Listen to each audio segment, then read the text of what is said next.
Hey, church family. Hope you're all doing well and staying safe and healthy. And it's so good to be with you on this Wednesday as we get together for a little midweek Bible study and devotional time. And I'm so glad that you've joined us. And I hope you're encouraged and uplifted by joining us and being with us today. I heard a story about a little boy, only 8 years old, who was tops in his class in sales for a school fundraising event. And the prize wasn't much, $25. At least not usually much to us, but to an 8-year old, that's a significant amount of money. It's no small amount of money. And so the little boy's father asked him what he thought he would like to do with the money. And after all, there's a lot of Lego sets to be had, right? Or maybe some books, or maybe a toy, or maybe a video game. And the little boy thought for a minute, kind of processing and thinking through and evaluating all the possibilities. And then he made his decision. And the expression on his face spoke as much as his words. They didn't display the momentary excitement that flashes across an 8-year old's face when they get a hold of a new toy, receive a new toy. But with the excitement was more of a quiet, more satisfied joy, the joy of knowing that he's made a good decision. And you can see that across an 8-year old's face when they know that. And he said to his dad very simply, "I want to use my money, Dad, to take you to a football game." And his dad had to turn his head a little bit as eyes began to well, or the tears began to well up in his eyes. And his dad was moved, not just because his son had made a decision to use his money for something special for them to do together, but also because when his son could have been thinking of all the ways that he could have spent his money on himself, he instead chose to use it to make someone else happy. Let it be that he will always think that way. That father prayed later that night about his young son. That reminds me of another story about another little boy, maybe no older than 8 years old himself, who squinted in the bright sun as he watched the men talk. There were 13 of them, and 12 seemed to have their minds made up about something. They were just having a little bit of trouble getting the other one on board. And the little boy overheard some words about hungry and all the people and away, but the lone holdout just shook his head and he took in all of the contrary ideas. And the little boy could read his lips. It looked like he said, "You give them something to eat."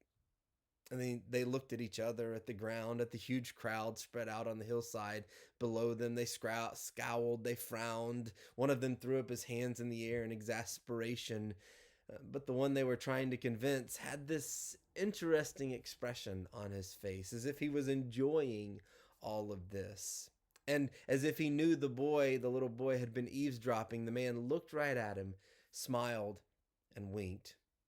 The little boy looked at the huge crowd, and then he took his family's picnic basket and looked inside. He counted the loaves of bread, just 5, pitiful little flat things, and a couple of fish his dad had caught the day before. But it's a start, he thought. And so he got up and put the basket under his arm and tugged on the cloak of the closest of the 12. Minutes later, as the boy's head swam with the wonder of it all, the whole crowd was eating fish and bread, his fish and bread, and everyone had more than enough. And the man who moments before had given thanks for his fish and bread and divided it among the people was looking at him and smiling. Sometimes we get so caught up in getting what we think we need that sharing what we already have seems almost illogical somehow. We become conditioned, I guess, conditioned to think that human beings are rivals fighting for the same meager resources. Whatever someone else has is not available for my use. We grow so accustomed to competition that we make the fundamental mistake of believing that the greatest blessings of life have more to do with receiving one thing or another. But Jesus called into question that perspective of scarcity. In Acts chapter 20, verse 35, it quotes these words of Jesus: "It is more blessed to give than to receive." It is more blessed to give than to receive. Jesus dared to suggest that our values are upside down, that the joy of receiving doesn't begin to compare with the joy of giving. That the clearest evidence of God's blessings in a person's life has less to do with how much you have than how much you give. And that God's work can be more clearly discerned in what you do with what you surrender than with what he drops into your lap.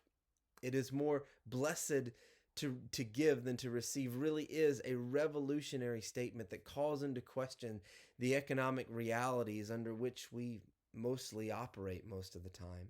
We know we're supposed to believe it. We just struggle with finding a place for such a belief in the world in which we operate. Maybe it has to do, in the end, with faith.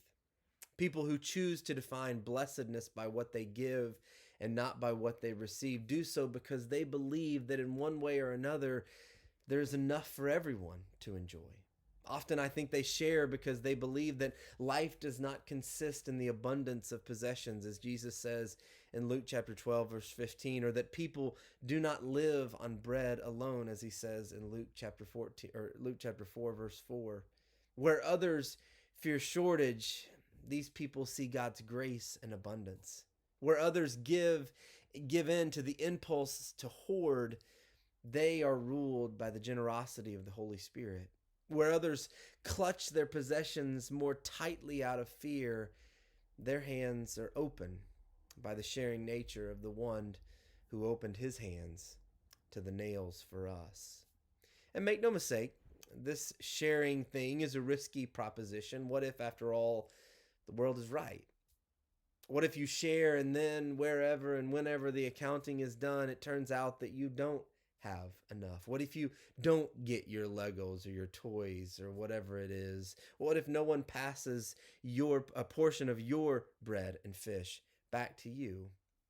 And of course, that's all possible. And yet Jesus promises that a lifestyle of giving and not receiving is the way to live in true joy and under God's abundant possessions and grace and mercy and his approving smile.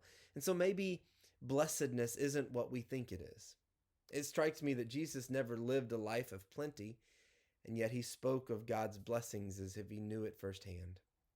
Maybe, just maybe, giving opens up whole new realms of joy and peace and abundance that receiving never even hints at.